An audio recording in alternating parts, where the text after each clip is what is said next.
Барлықтарыңызға қайырлы күн достар, сіздермен оңай медицина. Бүгінгі біздің қарастыратын тақырыбымыз созылмалы гепатит. Жалпы бұл патологияға көшпестен бұрын анатомияны еске түсіретін болсақ, жалпы бауыр деген бұл денедегі ең ірі безі, яғни бұл шамамен 1,5 килоны құрайды, және де ол оң жағында қабырға астында орналасқан. Бауырда өт пайда болады, және де адамның бауыры бірнеше бөліктерден, яғни 500 мыңға жуық бөліктен тұрады. Әрбір осындай бөлік өт түсетін бауыр клеткасының гепатоциттерінен пайда болған. Жалпы бауырдың қызметіне тоқталатын болсақ, бұлар улы заттарды залалсыздандырады, яғни кедергі қызметін атқарады, және көмірсу, май және белок зат алмасуына қатысады, және өтті өндіреді, яғни күніне 1,5 литр өт өндіріліп тұрады. Созылмалы гепатит дегеніміз бұл 6 айдан ұзаққа созылатын бауырдың созылмалы жайылмалы ауруы.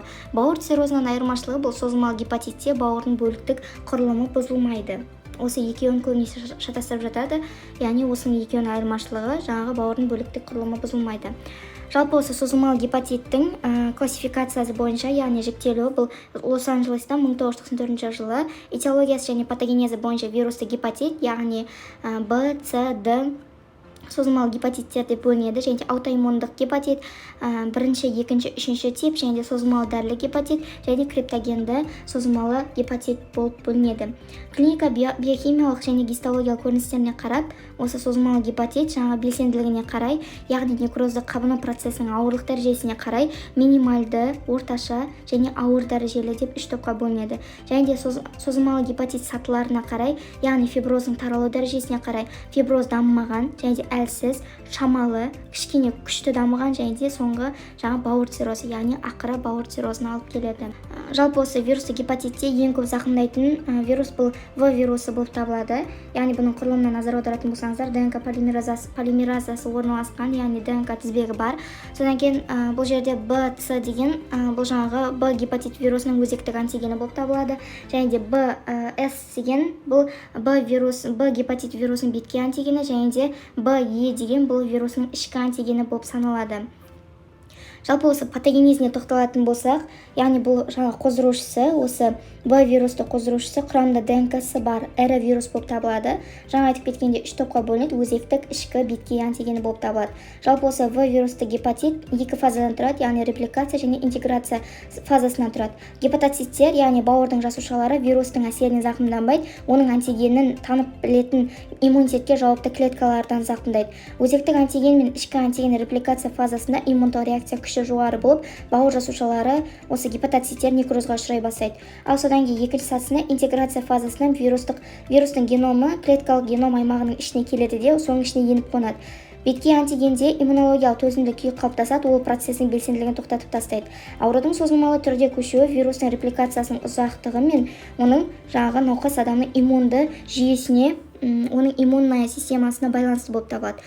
Жалпы созылмалы Б гепатитімен ауыратындарға вирустық инфекцияға жеткіліксіз клеткалы жанамалы иммундық жауап болады, бірақ ол жауап болмайтын болса, немесе әлсіз болған жағдайда, онда гепатиттердің иммундық зақымдану болмайды. Клиникалық көрінісіне тоқталатын болсақ, осы аурудың себебі не белсенділік дәрежесіне және созылмалы даму көшуіне қарай, бауырдың функциялық күйіне қарай осы бірнеше синдромдар бар. Яғни біріншісі ауру синдромы, иммундық қабыну синдром, холестатикалық синдром, және дистоли және бауыр клеткалы жетіспеушілік синдром, астеникалық синдром және диспепсиялық синдром болып табылады. Біріншісі ауру синдромы. Ауру синдромына тоқталатын болса, бұларда жаңағы сипаттайтын болса, үлкейген бауыр, ауырлық сезімі бар, және де ірі қан тамырлардың өт жолдарының және фиброзды капсуласының жанында некроз ошақтары орналасқан. Және де бұл лабораториялық көрсеткіштері жаңағы сарғаюмен, қызбаның көтерілуімен, айлды астының ферменттерінің қанда көтерілуі болып табылады.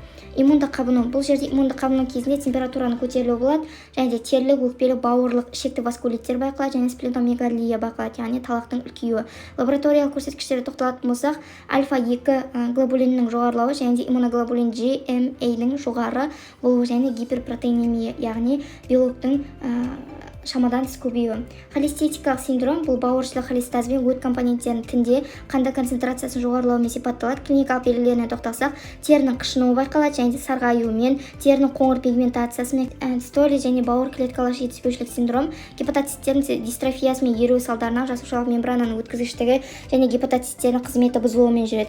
Бұлардың клиникасы жаңағы дене температурасының көтерілуі, арықтау, сарғаю, эстрогендер мен вазоактивті заттардың бауырда қайта өңделуінің бұзылыстарына, олардың мөлшері да жоғарылайды да жаңа телеангиоэктазия және де бауырлық алақан, ағарған тырнақтар, жылтыраған бауырлық тіл белгілерімен көрінеді. Лабораториялық белгілерде бұл жаңағыда А6, А7 және де билирубин байқалады, және де Б12 және темірдің жоғарылауы байқалады. Сосын астеника және диспепсиялық синдромдар. Астеника синдром бұл бауыр қызметінің бұзылу дәрежесін және улануды сипаттап, жаңағы әлсіздік, шаршағыштық, апатия, көңіл күйдің төмендеуі болады. Диспепсиялық бұзылыстарда өттің бұзылуының төмендеуі организмнің улануына байланысты дамиды. Жаңағы ашу диспепсиясы, шіру диспепсиясы және дисмоторлы асқазан диспепсиясы, яғни атап айтқанда жүрек айну, құсу, анорексия, яғни арықтап кету, тәбеттің төмендеуі байқалады. Диагностикасына тоқталатын болса, жалпы қан анализін аламыз және де жалпы зәр анализін аламыз. Жалпы қан анализінде анемия, яғни гемоглобиннің төмендеп кетуі және тромбоцитопения және лейкопения байқалады, және де эритроциттердің тұну жылдамдығы жоғарылауын байқаймыз. Биохимиялық қан анализ кезінде жаңағы билирубиннің көбейіп кетуі және де жаңағы диспротеинемия байқалады, және де А6, А7-ның жоғарылауы және сілтілі фосфатазаның жоғарылауы байқалады. Және жалпы зәр анализінде жаңағы ақуыздың болуы, яғни протеинурия немесе зәрде билирубин байқалады. Иммунологиялық анализ және вирусты инфекцияның маркері қолданылады.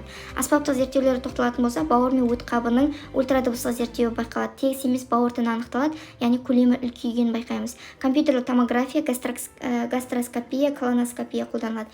Еміне тоқталатын болса, біріншісі бұл физикалық жүктеме, яғни физическая нагрузкадан алшақ ұстау және психоэмоционалды жүктемеден алыстау өзін, және гепатотоксикалық препараттардан жаңағы бас тарту, физиоем жасау және де постельный режим болу керек. Сосын 5-ші диетаны ұстау керек, яғни 5-ші столды ұстау керек.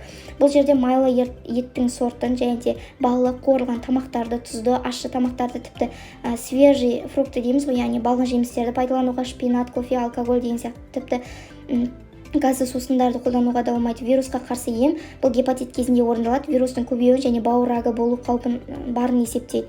Және цирроз дамуы мүмкін соңғы жағында. Патогенетикалық ем бұл кортикостероидтар, цитостатиктер қолданылады. Және профилактикасы бұл жаңағы вирусты инфекцияны жою, және Б гепатитінен вакцинациялау, алкогольден бас тарту, май және көмір су алмасуын қалпына келтіру, гепатотоксикалық препараттарды қабылдамау.